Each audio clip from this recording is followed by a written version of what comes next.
I was standing in my own driveway, watching my brother load my tractor onto his trailer. My parents stood beside him, arms crossed, nodding with satisfaction. The police officer next to me was reading from a piece of paper that made my blood run cold. According to this complaint, sir, your family claims you stole this property through fraud and manipulation of elderly relatives. 3 years of sweat, savings, and dreams were about to be destroyed by the very people who were supposed to love me. My hands shook as I reached for the folder in my truck. Inside were documents that would either save everything I had worked for or prove that family loyalty was just another lie I had believed for too long. That was the moment I realized my parents had never seen me as their child. They had seen me as a bank account with legs, and now they wanted to make a withdrawal. For 3 years, I kept my farm a secret, not because I was ashamed, but because I knew my family would find a way to ruin it for me. The 75 acres of beautiful farmland in rural Pennsylvania had been my sanctuary, my escape from a lifetime of being the forgotten child while my older brother Marcus was treated like royalty. I bought the property with inheritance money from my grandparents. Grandma and Grandpa had always believed in hard work and self-reliance. They left me $50,000 when they passed, and I used every penny as a down payment on my dream. The mortgage was steep, but I worked double shifts at the manufacturing plant and spent weekends building fences, planting crops, and slowly turning that neglected land into something beautiful. The farmhouse was small but perfect. 2 bedrooms, 1 bathroom, and a kitchen with windows that looked out over rolling hills dotted with oak trees. I spent my evenings there, planning crop rotations and dreaming of the day I could quit my factory job and farm full-time. The isolation was blissful.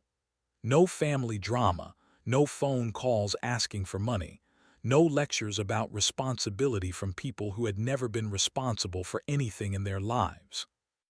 But secrets have a way of revealing themselves at the worst possible moments. I was selling tomatoes and corn at the Millerville Farmers Market on a Saturday morning in late September. The stand was busy. Customers lined up to buy my organic vegetables that had earned a reputation for quality. I was proud, genuinely happy for the first time in years. That was when I heard a familiar voice behind me. "Well, I'll be damned. That looks exactly like Sarah's boy."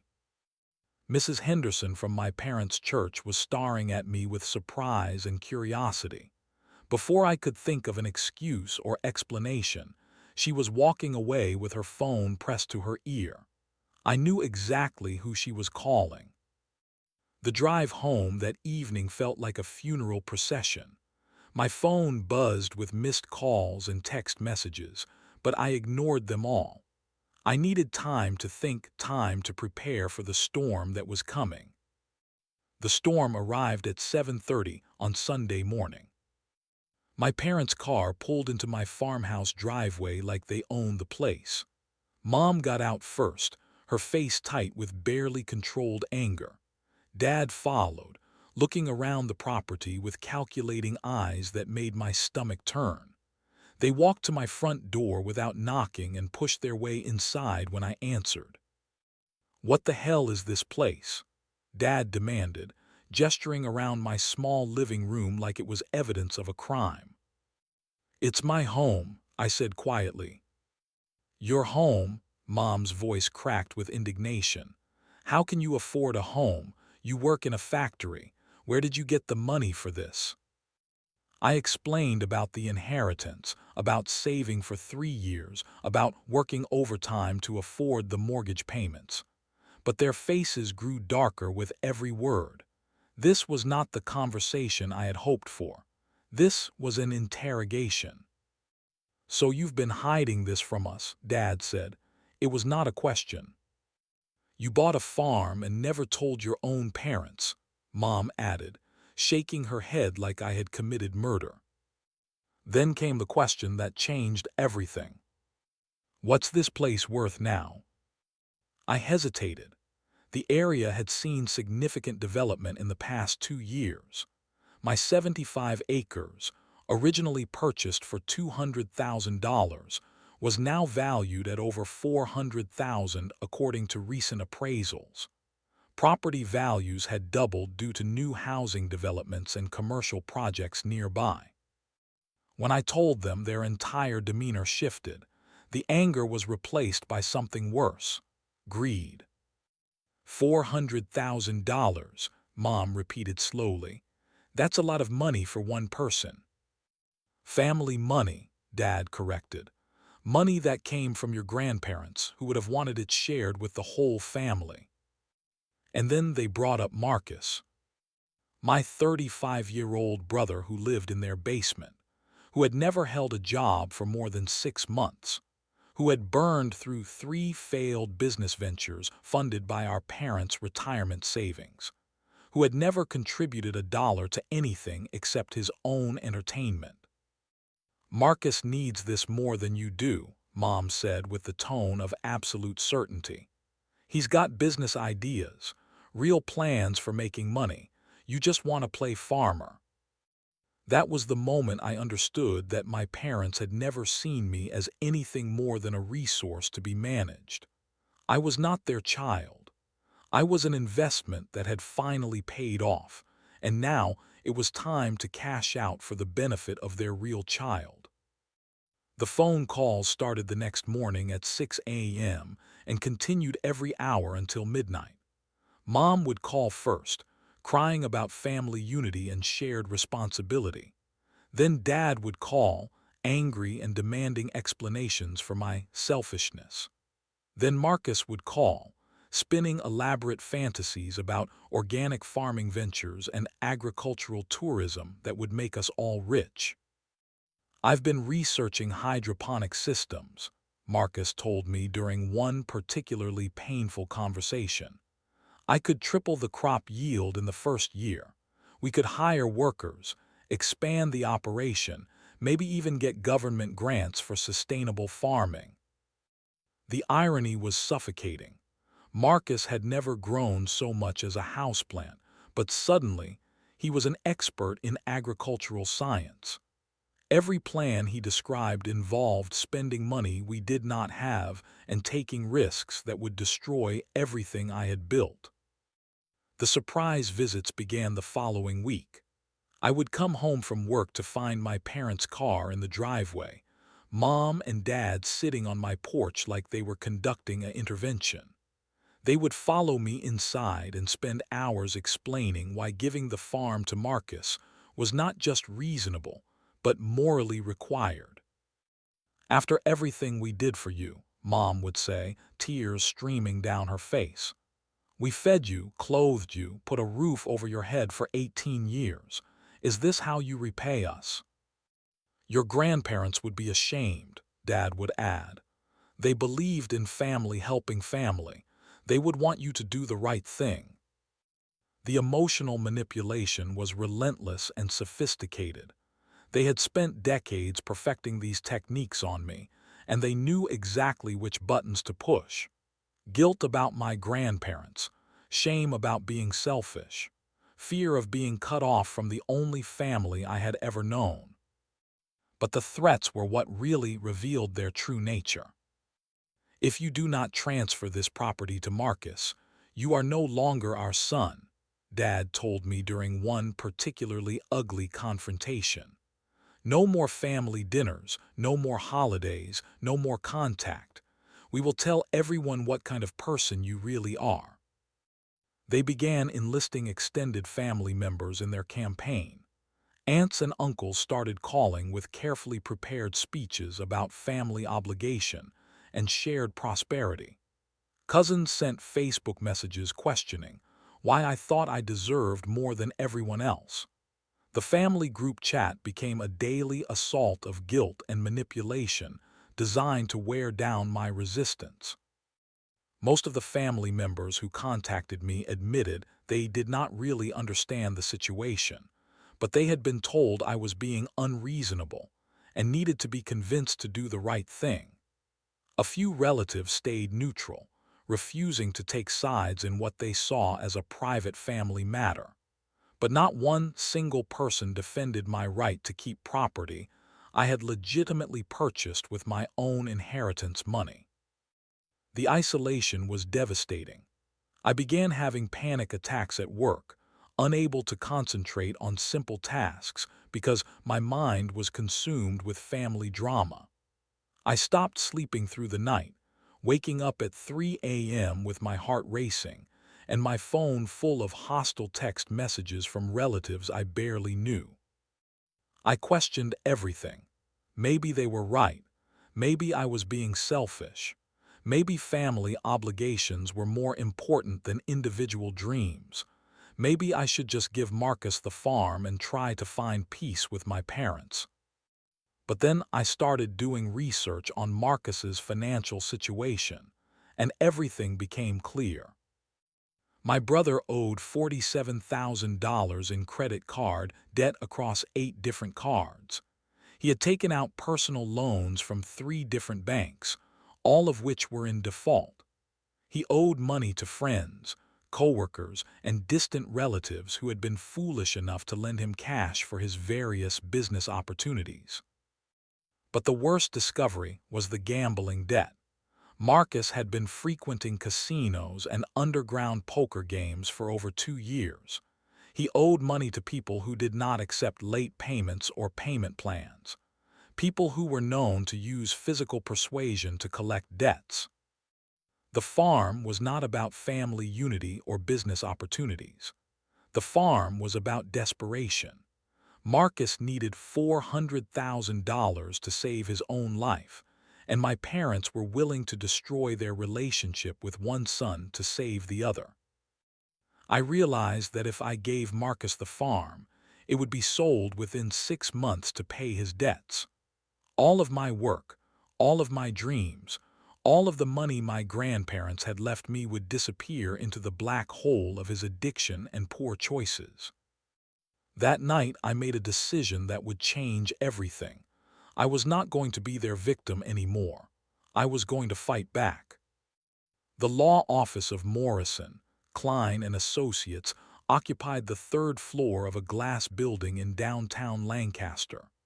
Attorney Patricia Morrison was a woman in her 50s with steel-gray hair and eyes that missed nothing.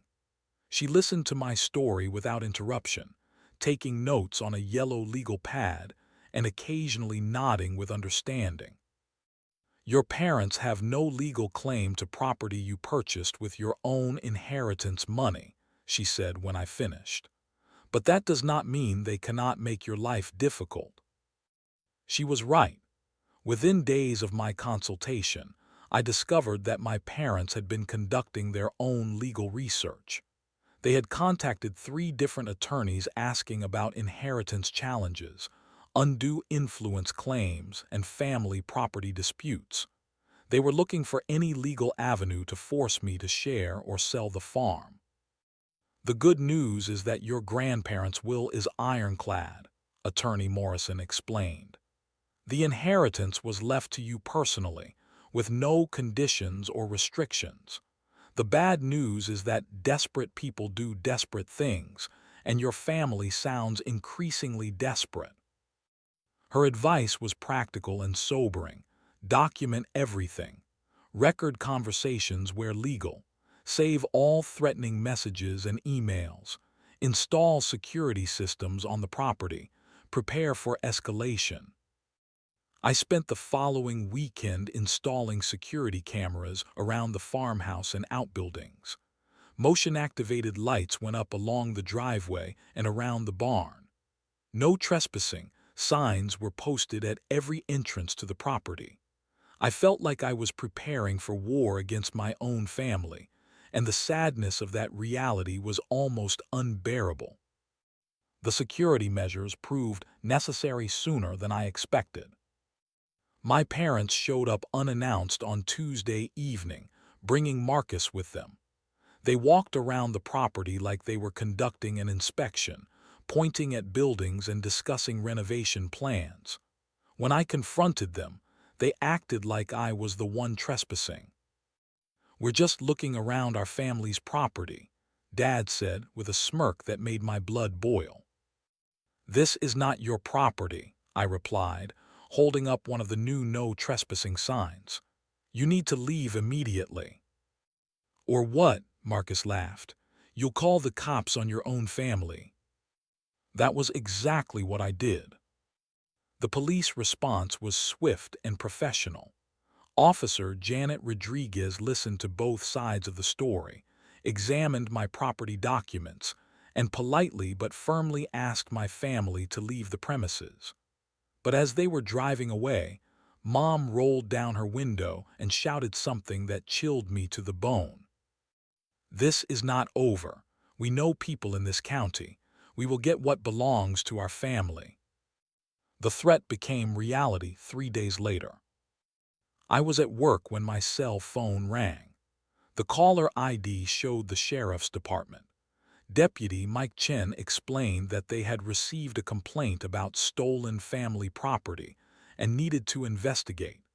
Someone had filed a report claiming that I had fraudulently obtained the farm through manipulation of elderly relatives. The accusations were detailed and specific. According to the complaint, I had isolated my grandparents from the rest of the family, convinced them to change their will, and used undue influence to steal property that should have been shared among all the grandchildren. The complaint requested immediate investigation and possible criminal charges for elder abuse and fraud. I met Deputy Chen at the farm that afternoon with a folder full of documentation, bank records showing the inheritance deposit, the original will signed by my grandparents 3 years before their deaths, property records showing legitimate purchase and mortgage payments, phone records proving regular, normal contact with my grandparents until their deaths. Whoever filed this complaint either has bad information or is deliberately lying, Deputy Chen said after reviewing the evidence. Your ownership is completely legitimate. But the damage was done. A false police report had been filed against me by my own parents. They had tried to have me arrested for fraud in order to steal my property. The betrayal was so complete and devastating that I sat in my truck after the deputy left and cried until I could not breathe. Attorney Morrison was not surprised by the escalation. Family property disputes often involve false accusations and frivolous legal challenges, she explained. The good news is that filing a false police report is a crime in itself. We can use this as evidence if we need to pursue harassment charges or a restraining order. She advised me to begin building a support network within the community. Document the harassment with neighbors as witnesses. Connect with local farming groups and agricultural organizations. Build relationships that could provide both practical help and character references if the situation continued to escalate. The advice proved invaluable. My immediate neighbors, the Johnsons and the Millers, had witnessed several of my parents' unannounced visits and aggressive behavior. They offered to provide statements documenting the harassment and property intrusions. The local farmers' cooperative welcomed me as a member and provided access to online forums where I could connect with other small-scale farmers facing similar challenges. The community support was overwhelming and healing after months of family isolation and manipulation. But even as I built these new relationships and legal protections, I knew the worst was yet to come. My parents and Marcus were not going to give up easily, and their desperation was making them increasingly dangerous and unpredictable. Marcus showed up at my farm on a Thursday morning while I was at work, driving a pickup truck I had never seen before. According to my security cameras, he spent 3 hours walking around the property, taking measurements, and loading some of my tools into his truck. When I confronted him that evening, his response was chilling in its casual arrogance. Mom and Dad gave me permission to start working the land. he said, leaning against my kitchen counter like he owned the place. I figured I should get familiar with the layout and see what equipment needs upgrading. They cannot give you permission because they do not own this property, I replied, struggling to keep my voice steady. Marcus shrugged. That's just paperwork. Family property belongs to the family, not just one selfish person who wants to keep everything for himself. The delusion was complete. In his mind, ownership was simply a matter of desire and family politics. Legal documents, mortgage payments, and property rights were just obstacles to be ignored or overcome. Over the following weeks, Marcus's behavior became increasingly brazen and disturbing. My neighbors reported seeing him at the farm during work hours, bringing friends and showing them around like he was conducting a tour of his own property.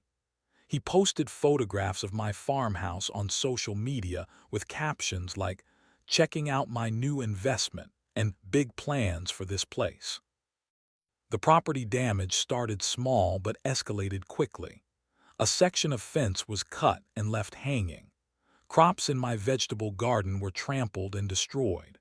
My tractor developed mysterious mechanical problems that required expensive repairs. Tools went missing from the barn, only to reappear days later in different locations. Each incident felt like a physical assault. This was not just property damage. It was psychological warfare designed to make me feel unsafe and unwelcome on my own land. Marcus was marking territory like an animal, claiming ownership through destruction and intimidation. But the girlfriend situation pushed everything to a new level of absurdity and violation. Marcus had been dating Jessica for about 6 months. She was a 28-year-old woman with expensive tastes and limited intelligence, who apparently believed every lie Marcus told her about his financial prospects. She began posting social media content about our new farm and planning our dream wedding venue. The photos she shared were taken on my property without my permission. Pictures of her posing in my fields, sitting on my porch, making plans for renovations and landscaping changes. She tagged the location and invited friends to visit our beautiful farm for parties and events I knew nothing about. The final straw came on a Saturday afternoon in early November. I was driving back from the hardware store when I saw cars parked along my driveway. As I got closer, I realized Marcus was showing my property to strangers. A well-dressed couple was walking around my farmhouse with notebooks and measuring tape while Marcus pointed out features and discussed potential improvements. I parked behind their car, blocking their exit, and walked over to interrupt what was obviously a property showing. "Can I help you folks?" I asked the couple, my voice tight with barely controlled rage. "We're just looking at this property," the woman replied. "Marcus here says it might be available for purchase soon." "Marcus is mistaken," I said, staring directly at my brother. "This property is not for sale, and he has no authority to show it to anyone." The couple looked confused and uncomfortable. They quickly made excuses and left, but not before I heard the man tell his wife something about family disputes and unclear ownership. Marcus waited until their car disappeared before turning on me with vicious anger. "You just cost me a potential sale," he snarled. "They were interested in paying cash, full asking price." "It is not your property to sell," I replied. "It will be soon enough," he shot back. "Mom and Dad are working on legal papers to fix this whole mess. You cannot hide behind technicalities forever." That evening, my parents called to defend Marcus's actions and blame me for being unreasonable and uncooperative. According to them, Marcus was just trying to help the family by exploring options for maximizing the property's value. I was being selfish by refusing to consider legitimate business proposals. The gaslighting was so complete and shameless that I almost admired their commitment to the lie. They had convinced themselves that stealing my property was actually helping me, and that my resistance was evidence of mental or moral deficiency.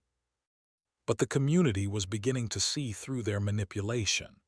Marcus had been telling people around town that he was the victim of inheritance fraud, that I had cheated him out of family property through trickery and legal manipulation. Some people believed him initially, but as more details emerged, public opinion began to shift in my favor. The local farmers' cooperative president, Bill Richardson, pulled me aside after a meeting to offer support and advice. "Your brother's been spreading lies about you around town," he said, "but people who know farming can see what you've accomplished here. This land was neglected for years before you bought it. Nobody turns property around like this through fraud or luck. This is the result of hard work and good management." His words were exactly what I needed to hear, but they also highlighted how far my family's manipulation campaign had spread. Marcus was not just trying to steal my property. He was trying to destroy my reputation and relationships within the community I was trying to join. The war was escalating, and I was running out of defensive options. It was time to go on the offensive. The private investigator's name was David Kowalski, a former police detective who specialized in financial fraud and family disputes. He was recommended by Attorney Morrison, and his rates were expensive, but the information he provided was worth every penny. Within 2 weeks, Kowalski had compiled a comprehensive report on Marcus's financial situation that was far worse than I had imagined. The gambling debts alone totaled over $60,000, owed to 3 different groups of people who did not accept payment plans or excuses. Credit card debt, personal loans, and money borrowed from friends and family members brought the total to nearly $120,000. But the most disturbing discovery was the timeline. Marcus had been telling creditors for over 3 months that he was about to inherit valuable farmland that would solve all his financial problems. He had used these promises to negotiate temporary payment delays and secure additional loans. Several creditors had already begun legal proceedings to collect on defaulted debts. "Your brother is not just desperate," Kowalski explained during our meeting. "He's in immediate physical danger from some of these creditors. The casino debts are owed to people who use violence to collect payments. If he does not pay soon, he could be seriously hurt or killed." The report included photographs, financial records, and recorded conversations that painted a picture of complete financial ruin and gambling addiction. Marcus was not just irresponsible, he was dangerous. Giving him access to my farm would not solve his problems. It would just delay the inevitable while destroying everything I had worked for. I used Kowalski's report to upgrade my security systems and prepare for escalation. Additional cameras were installed around the property perimeter. Motion sensors and alarms were connected to my phone, so I would know immediately if anyone entered the property without permission. I began carrying copies of all important documents in my truck in case of emergency. Attorney Morrison prepared a comprehensive legal response to my family's harassment campaign. Cease and desist letters were sent to my parents and Marcus, clearly outlining their legal obligations and the consequences of continued trespassing and harassment. Formal trespassing charges were filed with the county sheriff's office, creating an official record of their illegal behavior. The community support was overwhelming and validating. My neighbors, Bill and Martha Johnson, provided detailed written statements documenting my parents' aggressive behavior during their unannounced visits. Tom Miller, who lived across the road, had photographs of Marcus and his friends trespassing on my property and damaging my crops. The local farmers' cooperative members rallied around me with practical support and character references. They had watched me transform neglected land into productive farmland through hard work and good management. Their testimony would be crucial if the situation escalated to court proceedings.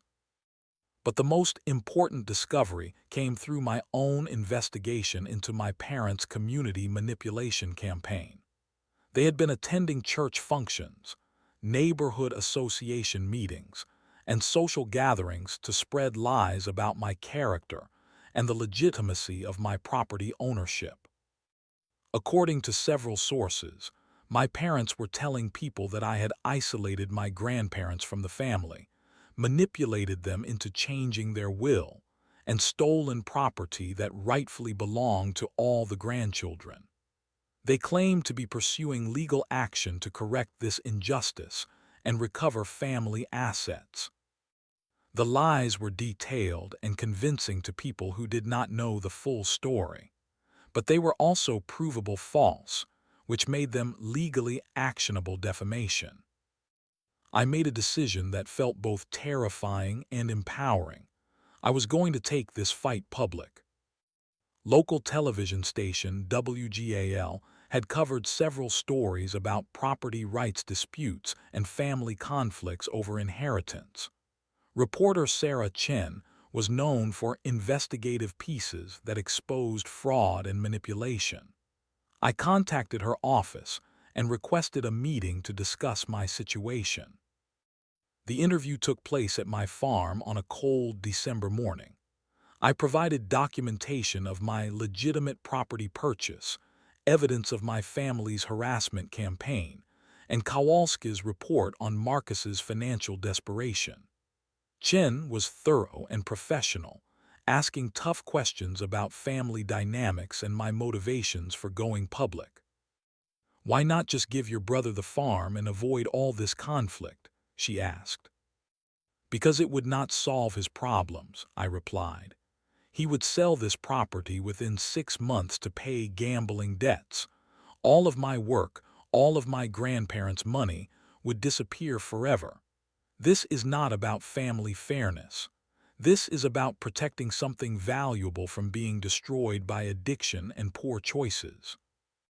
The story was scheduled to air the following week, but word of the interview spread quickly through our small community.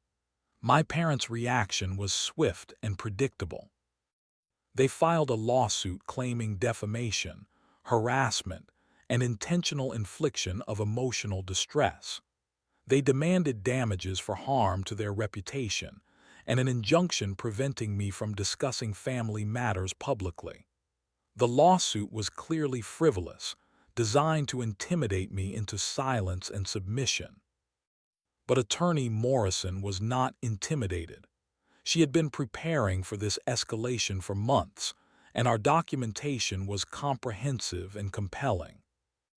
"Let them file their lawsuit," she said with a smile that made me feel hopeful for the first time in months. "We have everything we need to not only defeat their claims, but to countersue for harassment, defamation, and abuse of legal process. They just made a very expensive mistake." The battle lines were drawn. My family had chosen legal warfare over reconciliation, public manipulation over private resolution. But I was no longer the isolated, confused victim they thought they were fighting. I was armed with truth, evidence, and allies who understood the difference between justice and revenge. The war was about to go public, and I was ready. The WGAL news story aired on a Thursday evening during the 6 o'clock broadcast. "Family Farm Feud: When Inheritance Becomes a Weapon" was the lead story, complete with aerial footage of my property, interviews with local farmers, and carefully edited excerpts from my conversation with reporter Sarah Chen. The response was immediate and overwhelming. My phone began ringing within minutes of the broadcast ending. Neighbors I had never met called to offer support and share similar stories of family conflicts over property and inheritance. Local farmers reached out with business opportunities and partnership proposals. Complete strangers sent messages through social media expressing outrage at my family's behavior and admiration for my perseverance. But the real explosion happened online.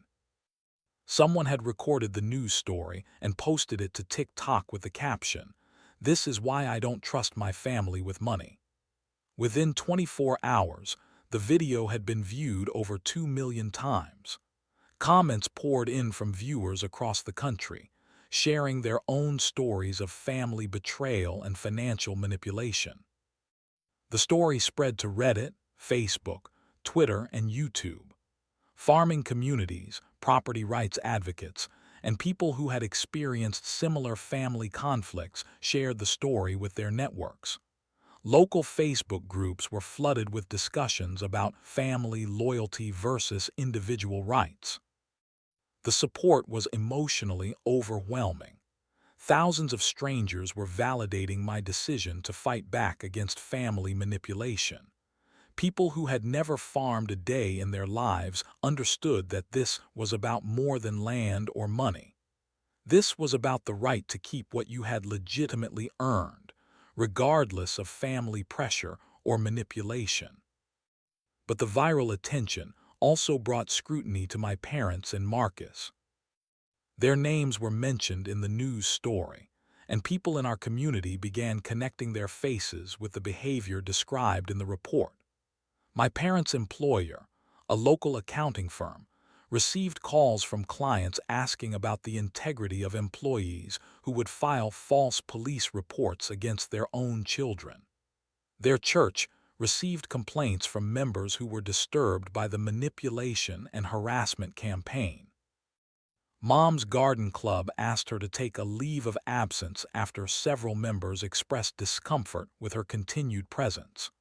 Dad was quietly removed from his position on the local business association board. Their reputation in the community, built over decades of carefully maintained appearances, crumbled within days of the truth being exposed. Marcus's situation became even more desperate as his creditors learned about the news story.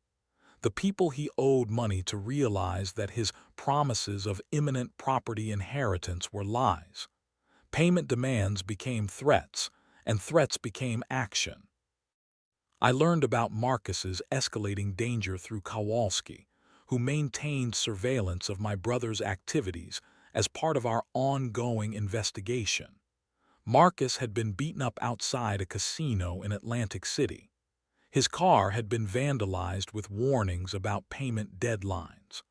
Phone calls to his cell phone were becoming increasingly aggressive and specific about consequences for continued delays. The pressure was breaking him, and broken, desperate people do unpredictable things. Extended family members who had previously supported my parents began reaching out to apologize and offer support.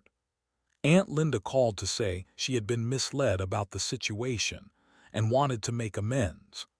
Cousin Mike sent a Facebook message explaining that he had been pressured to contact me but never really understood what was happening. Even some of my parents' closest friends began distancing themselves as the full scope of their behavior became public knowledge. The false police reports, the trespassing, the manipulation campaign, and the frivolous lawsuit painted a picture of people who had lost all sense of moral boundaries in their obsession with money and favoritism. But Marcus was not finished. On a Tuesday night in late December, my security system alerted me to movement near the barn. The cameras showed a figure in dark clothing attempting to break into one of the outbuildings. I called 911 and watched through my phone as the person tried multiple doors and windows before giving up and disappearing into the darkness. The responding officers found evidence of attempted breaking and entering, including tool marks on door frames and footprints in the mud.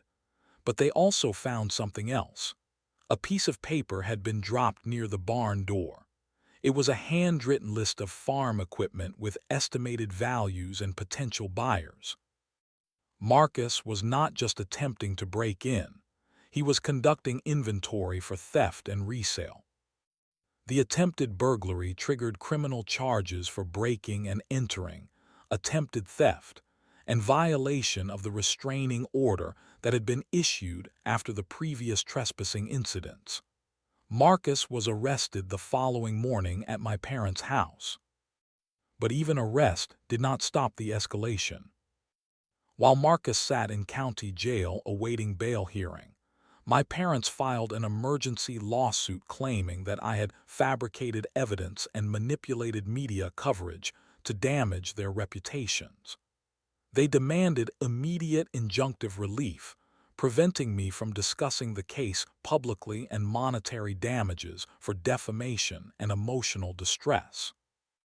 The lawsuit was so poorly constructed and obviously frivolous that it backfired spectacularly.